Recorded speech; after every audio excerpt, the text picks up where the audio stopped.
क्या आप जानते हैं कि जम्मू कश्मीर के जिस पहलगाम में पाकिस्तानी आतंकवादियों ने 28 निहत्थे हिंदुओं की हत्या की, वह पहलगाम भगवान शिव के परम भक्त और उनकी सवारी नंदी महाराज का गांव है। जी हां, पहलगाम को मूल रूप से बैल गांव कहा जाता था, जिसका अर्थ है भगवान शिव के बैल नंदी का गांव। दरअसल भगवान शिव ने पहलगाम में अमरनाथ गुफा में प्रवेश करने से पहले अपने नंदी बैल को यहां छोड़ा था। यही नहीं, पहलगाम से कुछ ही दूरी पर भगवान शिव ने अपने गले से शेषनाग को भी यहीं छोड़ा था। भगवान शिव ने उन्हें शेषनाग झील में छोड़ा था और वो कभी कभी आज भी श्रद्धालुओं को अपने दर्शन देते हैं। नमस्कार, स्वागत है आपका सदा सनातन के भक्तिमय संसार में। यहां आप जानेंगे सनातन धर्म से जुड़े अनसुने तथ्य और सनातन धर्म की अनसुनी और रोचक कहानियां। जैसा कि आप जानते हैं कि 22 अप्रैल 2025 को पाकिस्तान से आए कुछ आतंकवादियों ने कश्मीरी आतंकियों के साथ मिलकर कायराना हमले में 28 निहत्थे हिंदुओं की निर्मम हत्या कर दी। लेकिन आपको जानकर हैरानी होगी कि पहलगाम भगवान शिव की सवारी नंदी बैल का गांव है और इस गांव का भगवान शिव की अमरनाथ यात्रा से गहरा संबंध है। यह जम्मू कश्मीर के अनंतनाग जिले से 45 किलोमीटर की दूरी पर लिद्दर नदी के किनारे बसा हुआ है। ये जगह हिंदू धर्म में पवित्र अमरनाथ यात्रा का महत्वपूर्ण पड़ाव भी है, जहां से श्रद्धालु यात्रा के लिए आगे बढ़ते हैं। ये जगह अपनी खूबसूरत वादियों के लिए भी जानी जाती है, जहां बड़ी संख्या में श्रद्धालु पर्यटन के लिए पहुंचते हैं। साथियों, जब भी आप किसी शिवालय यानी भगवान शिव के मंदिर में जाते हैं तो आपने देखा होगा कि वहां नंदी महाराज की मूर्ति को शिवालय से बाहर ही जगह दी जाती है। तो आज हम आपको बताएंगे कि क्यों नंदी महाराज को शिवालय से बाहर स्थान दिया जाता है और क्यों उन्हें शिवालय का द्वारपाल कहा जाता है। हुआ यूं कि गृहस्थ जीवन की लीला में प्रवेश करने के बाद भगवान शिव देवी पार्वती के साथ अमरनाथ की अपनी प्रिय गुफा के लिए रवाना हुए थे। दरअसल भगवान शिव अपनी पत्नी पार्वती को वो अमर कथा सुनाना चाहते थे, जिसे सुनने के लिए वो जिद पर अड़ी थी। माता पार्वती भगवान शिव से कहती कि आप तो अमर हैं, लेकिन मुझे हर बार जन्म लेना पड़ डसता है। जब हर जन्म में आपको पाना है तो इतनी कठिन परीक्षा क्यों?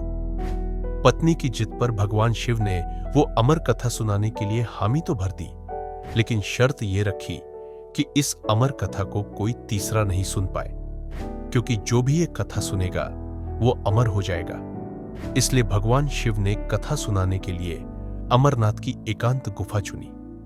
पार्वती जी को अमर कथा सुनाने की वो यात्रा पहलगाम से ही शुरू होती है। भगवान शिव जब इस घाटी में पहुंचे तो वे एक एक कर अपने साथियों को अलग करते गए। इस क्रम में सबसे पहले उन्होंने अपनी सवारी नंदी को पहलगाम में छोड़ा।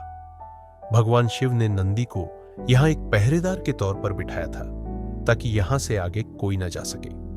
अगर वहां से कोई आगे जाता तो वो अमर कथा सुन सकता था। इसलिए नंदी महाराज पहलगाम में रुककर अमरनाथ गुफा की पहरेदारी करने लगे, जहां भगवान शिव ने माता पार्वती को अमर कथा सुनाई। नंदी को पहलगाम में छोड़ देने के बाद भगवान शिव पार्वती के साथ आगे बढ़ गए। तभी उन्होंने शेषनाग को भी बीच रास्ते पर छोड़ दाच दिया, जिसे आज शेषनाग झील के नाम से जाना जाता है। स्थानीय लोगों के मुताबिक आज भी झील के पानी में शेषनाग जैसी छवि दिखाई दे जाती है।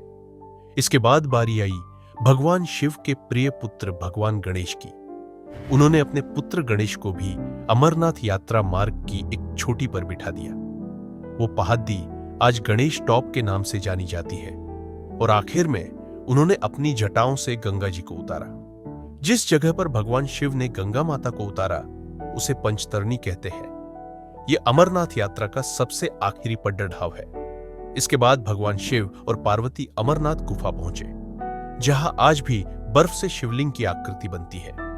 गुफा के बाहर 2 कबूतर आज भी मौजूद है, जो अमर है। दरअसल भगवान शिव जब माता पार्वती को अमर कथा सुना रहे थे, तब एक कबूतर के जोड़े ने भी यह कथा सुन ली थी। इसलिए जो भी श्रद्धालु अमरनाथ यात्रा पर जाते हैं, वे इस कबूतर के जोड़े का दर्शन भी करते हैं। मित्रों, सनातन धर्म ग्रंथों में पहलगाम का अपना विशेष महत्व है। पहलगाम अमरनाथ यात्रा का पहला पड़ाव है और यहां पर पहला पड़ाव डालने के बाद यात्रियों को करीब 96 किलोमीटर की यात्रा के लिए खुद को तैयार करना होता है। पहलगाम से अमरनाथ गुफा की दूरी इतनी ही है।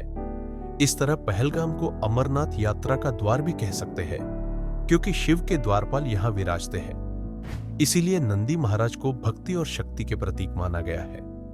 कहा जाता है कि जो भी भगवान भोले से मिलना चाहता है, नंदी पहले उसकी भक्ति की परीक्षा लेते हैं और उसके बाद ही शिव कृपा के मार्ग खुलते हैं।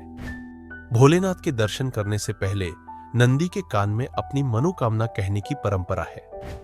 भगवान शिव के प्रति नंदी की भक्ति और समर्पण की वजह से ही दोनों का साथ इतना मजबूत माना जाता है कि कलयुग में भी भगवान शिव के साथ नंदी की पूजा की जाती है।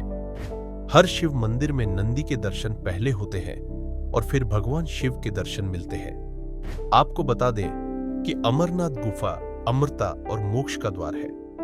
पहलगाम पहुंचने पर पहला पड़ाव डालना आज भले ही यात्रा की सुगमता के लिहाज से किया जाता हो, लेकिन आध्यात्मिक रूप से यह इस बात का प्रतीक है कि मोक्ष की राह पर चलते समय अपने सभी सुखों और साधनों का त्याग करना होता है। साथियों, ऐसी ही रोचक कहानियों के लिए सदा सनातन के YouTube चैनल को सब्सक्राइब करें, वीडियो को लाइक करें और अपने दोस्तों और परिवार के साथ शेयर करें। जय सनातन, सदा सनातन।